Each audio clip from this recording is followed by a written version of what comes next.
A lot of you have been asking me about the jig that I made to help me pleat the face mask fabric quickly and efficiently at the sewing machine.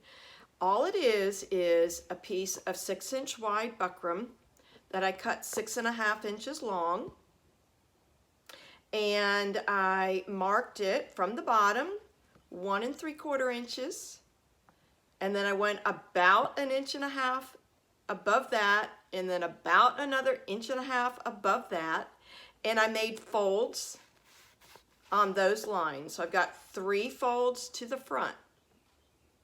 And then I took the bottom fold and I folded it up to 1/2 inch below the next fold up on the buckram.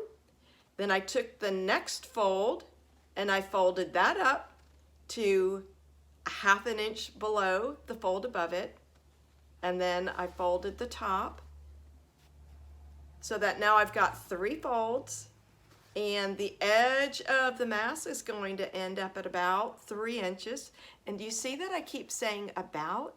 That is because perfection on the masks is not what I was going for. I was going for speed and efficiency.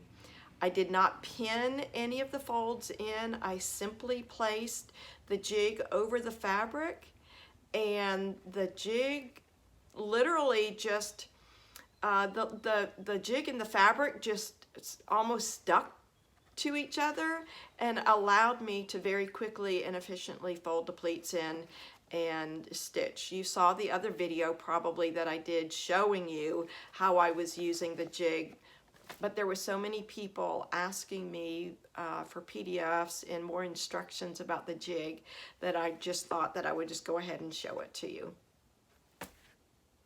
Happy mask making!